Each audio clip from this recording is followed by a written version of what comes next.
생생한 뉴스 속 이야기를 직접 전합니다. 취재 파일.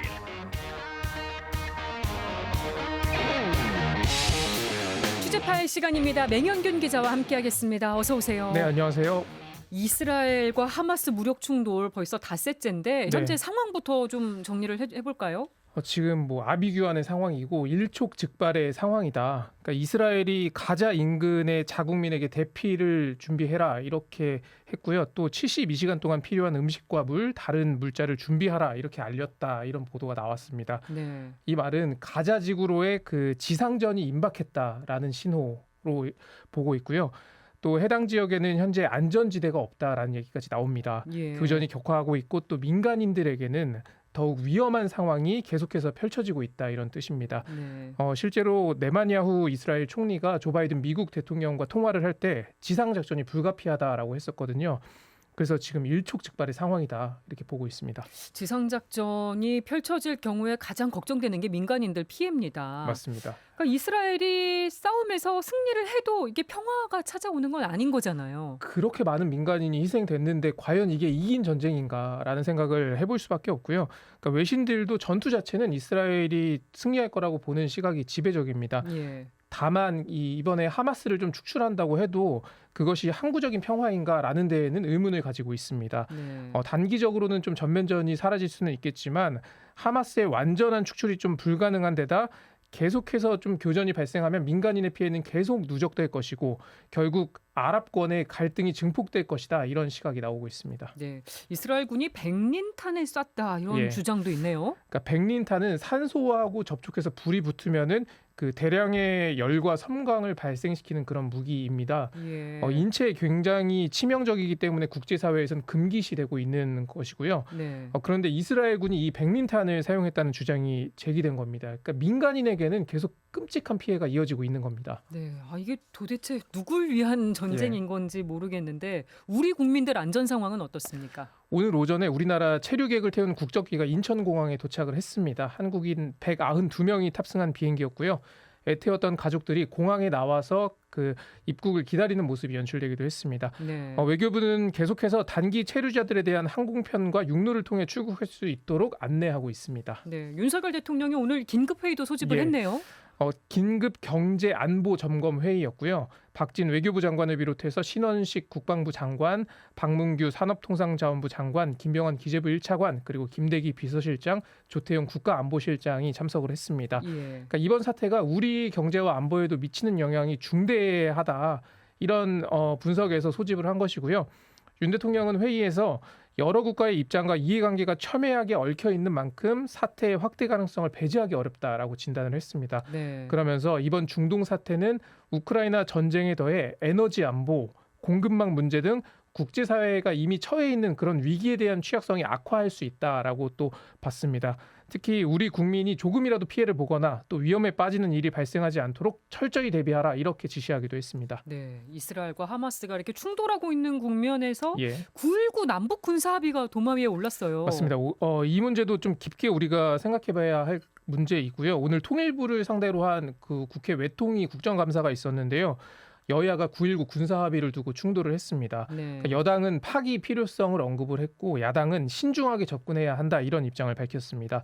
그러니까 국민의힘 같은 경우에는 이번 이스라엘과 하마스의 충돌을 거론하면서 이 군사합의를 재검토해야 된다. 그 이유는 뭐냐면 이번에 이스라엘이 타격을 받은 이유가 감시 정찰 자산이 제대로 작동하지 못했고 그리고 그런데 우리 입장에서는 9.19 군사합의가 우리 군의 감시 정찰 활동을 제한한다는 것입니다.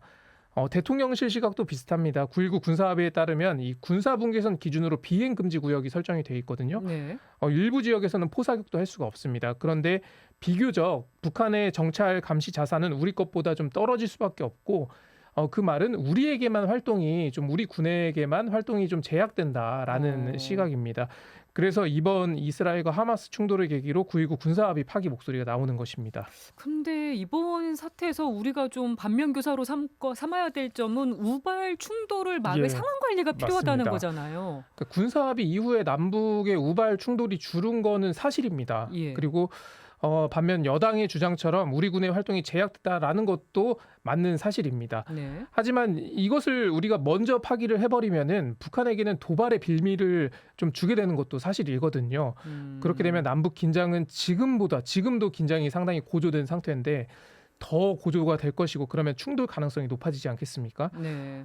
게다가 하마스에 비교해서 굉장히 수준 높은 군사력을 자랑하는 이스라엘도 모든 공격을 다 막아내지 못했어요. 네. 그래서 민간인 피해가 발생한 것이고요. 그래서 전쟁에서 싸워 이기는 것도 중요하지만 전쟁 자체를 하지 않는 게 더 중요하다. 이 프란치스코 교황의 말이 지금 세계 곳곳에서 여러 차례 입증되고 있다는 사실 기억해야 할 것 같습니다. 네, 다음 주제로 넘어가 보겠습니다. 신원식 국방부 장관, 유인촌 네. 문체부 장관 오늘 임명장 받았어요. 그렇습니다. 오늘 용산 대통령실에서 신임 장관 임명장 수여식이 열렸고요. 두 장관 임명은 지난 7일에 이미 했고 임명장은 오늘 수여한 겁니다. 신 장관은 인사청문 보고서 채택 없이 임명된 18번째 사례입니다. 근데 같이 지명됐던 김행 예. 여성가족부 장관 후보자 임명은 어떻게 장고에 들어가고 있는 건가요? 맞습니다. 모든 언론이 그렇게 표현을 하고 있죠. 그러니까 해석의 여지는 있지만 지금 여당은 김행 후보자의 청문회가 5일에 종료가 됐다라는 입장이잖아요. 네. 그러면은 윤석열 대통령 입장에서는 청문 보고서 재송부를 국회에 요청해야 합니다. 그 다음에 또 송부가 되지 않으면 임명을 할 수 있게 되는 거잖아요. 네. 그런데 아직 청문 보고서 재송부도 요청하지 않은 상태입니다. 그러니까 판단이 아직 다 이루어지지 않았다고 봐야 될 것 같아요. 네, 내부 기류는 조금 더 국회 상황을 지켜보자. 여야가 여전히 좀 논의를 하고 있고 그렇기 때문에 현재 시점에서는 뭐 임명을 강행하거나 말거나 이런 여부를 결정하기는 좀 어렵다라는 입장이고요. 예. 다만 그 용산에서는 그 이균용 대법원장 후보자에 대한 임명 동의안이 부결된 거를 정치 공세로 좀 보고 있어요. 또 김행 후보자에 대한 공격도 정치 공세 성격이 있다고 보고 있고요. 예. 또 아울러 김행 후보자가 낙마할 경우에는 또 새 후보자를 찾아야 되는 부담도 있고 네. 그래서 좀 강행하지 않을까 하는 시각이 있는 반면 여론을 좀 무시 못하는 상황인 거죠. 그러니까 김행 후보자의 경우에 논란이 너무 커졌습니다. 지금. 네. 그러니까 아무리 좀 여당에서는 지금 이게 잘못된 프레임을 쓰고 있다라고 해도 국민들이 이미 뭐 김행랑, 행방불명 장관 이런 단어를 너무 많이 쓰고 있잖아요. 네. 그런 차원에서 좀 여론이 좀 악화하고 있는 것도 좀 주시하고 있다 이렇게 볼 수 있겠습니다. 여권 안에서도 사퇴 목소리가 나오고 있어요. 그러니까 이게 부담이 되는 거죠. 정권 입장에서는 뭐 주식 파킹 의혹은 국민적 공분을 이미 불러일으켰고 또 배임 혐의로 경찰에 고발까지 됐습니다. 네. 여론이 좋지 못한 건 사실이고요. 사실 여성가족부의 업무가 굉장히 중요한 부처이긴 하지만 비중으로 보면은 그렇게 큰 부처는 아니잖아요. 네. 그런데 계속 여기서 문제가 발생하고 있다는 말이죠. 그러니까 정권 입장에서는 부담이 되는 겁니다. 또 앞서 말씀드린 것처럼 새 대법원장 후보도 지금 찾아야 하고 네. 또 다음 달에는 헌법재판소장 후임 인선도 있어야 합니다.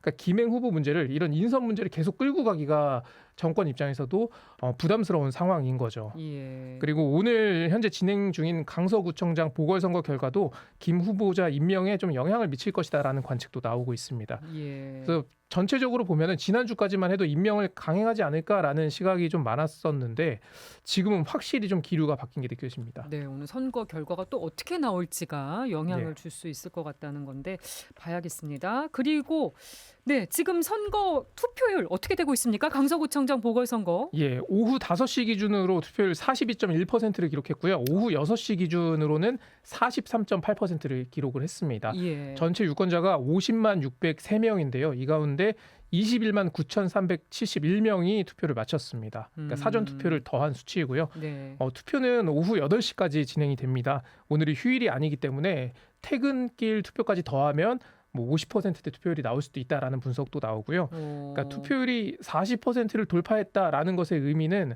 중도층도 선거에 많이 나섰다 이렇게들 좀 여의도에서는 보고 있습니다. 관심이 높았던 만큼 투표율도 높게 나왔네요. 그렇습니다. 그래서 오늘 이 선거 결과는 저녁 밤 11시쯤 이 당선의 윤곽이 좀 드러날 것으로 보입니다. 네, 지금 여야 분위기 반응 어떻습니까? 그러니까 양당의 반응이 상당히 다른데 그러니까 야당은 의미부여를 굉장히 많이 하고 있어요. 그러니까 그 말은 좀 유리하다라는 거겠죠. 이곳이 뭐 민주당 강세 지역이기도 하고 현역 국회의원 3명이 다 민주당이잖아요. 네.